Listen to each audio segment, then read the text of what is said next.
instead of feeling lighter, for many women I work with, the weight doesn't budge, and sometimes it actually goes up. So I want to explain why longer fasting windows can backfire after 40, why belly weight is often the first place you notice it, and how timing, especially when you eat, can change everything. Because the common idea is that the longer we push that window by skipping dinner or delaying our first meal in the day, the more benefits we'll get, right? Weight loss, less inflammation, better energy, longevity, all of it. And because it sounds so good, I see a lot of women doing what I did too, pushing for the biggest window possible. 16 hours of fasting, 18 hours. It's supposed to have a lot of health benefits, and it can if it's done right. But when it's done wrong, it can actually do the opposite. It can keep belly weight stuck or even make it worse. Here's the thing. After 40, the rules of the game change. Yes, it's annoying, but it's true.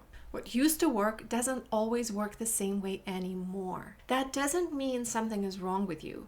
It just means your body needs a different kind of support. And I want to be really clear about something. This is not an anti-fasting video. Intermittent fasting itself isn't the problem. The problem is when a method that works for some gets treated like a one-size-fits-all solution. And that's especially true for women in midlife. And that's incredibly confusing. Here's where a lot of that confusion starts. If you go on sites like WebMD or read mainstream articles about intermittent fasting, you'll often see a 16 to 8 or 18 to 6 fasting window presented as standard. That usually means something like eating your first meal at noon and your last meal at 6 or 7 or 8 in the evening, and fasting the rest of the time. It's often framed as, this works, this is sustainable, this is especially good after 50, and yes, there are benefits to fasting, but what's missing is this. Those recommendations are general, and your body is specific. So women think, well, if this is the standard, I should be able to do it. And when it's not working, the assumption becomes, it must be me. And that's not fair, and that's not accurate.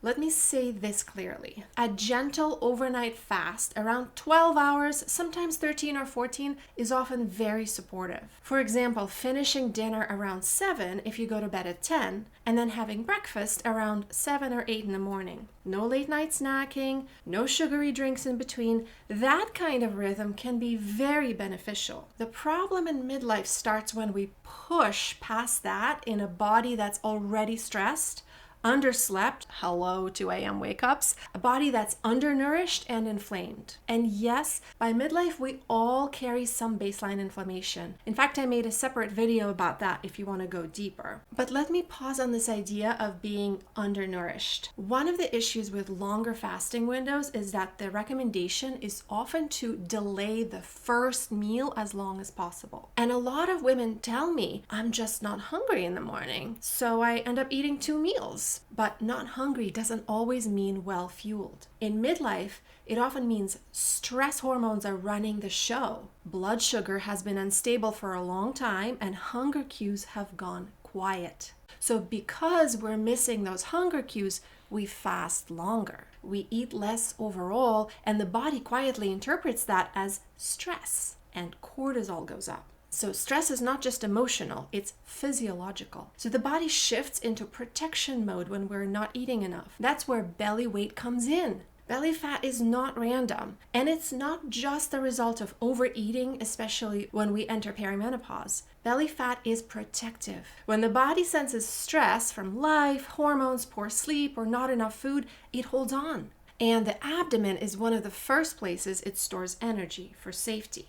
As we enter perimenopause, estrogen, with its natural anti-stress qualities, starts to decline. So the body thinks more and more something isn't safe, and instead of burning fat, it holds on. That's why so many women after 40 and after 50 suddenly see more belly fat, more puffiness, and more inflammation while doing everything right. And I want to pause here and be really clear. Whether a longer fasting window works depends on many things like your age, where you are in perimenopause or menopause, your height to weight ratio, where you tend to hold weight, whether weight has always been an issue or if it's something new, or whether there are other things going on like high stress or thyroid issues or chronic inflammation. When fasting is matched to the body, it can be incredibly supportive. But when it's copied from person to person, pushed or treated like a rule, especially in midlife, it often backfires. And if you're listening to this thinking, okay, but what would actually work for me? Stay with me for a moment, because the timing of when you eat, not just how long you fast, is a big reason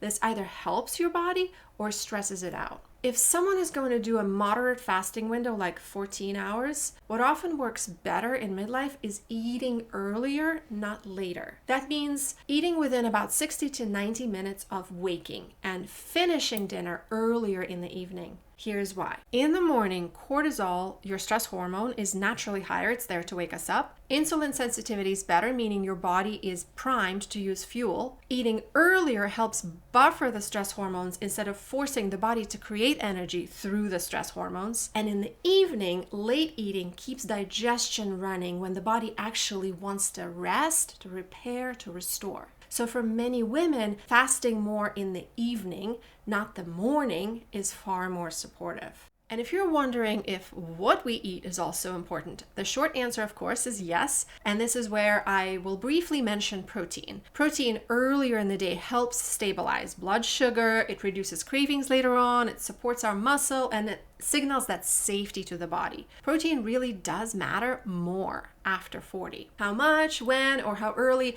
that's a conversation all on its own. I'm gonna make a separate video next week all about protein amounts and timing in midlife. Make sure you're subscribed. You don't wanna miss that one. Here's what I want you to take away. Intermittent fasting itself is not bad, but longer is not always better. Eating less is not the goal. Eating enough at the right times is. Your body is simply asking for something different. If you want help figuring out the right fasting window for you, I do open a few free wellness strategy calls each week on Zoom. It's super casual, literally just you and me on Zoom chatting about your goals, your lifestyle, your history, and talking through what actually makes sense for your body right now. No pressure, just clarity. Grab a time with me soon. I'll add the link to my calendar in the description box below this video and in the first comment below. If you want to go deeper, watch this video next, where I explain the real reasons for low energy, brain fog, weight gain, and inflammation after 40 and what to do about it. Thanks so much for watching. See you in the next video.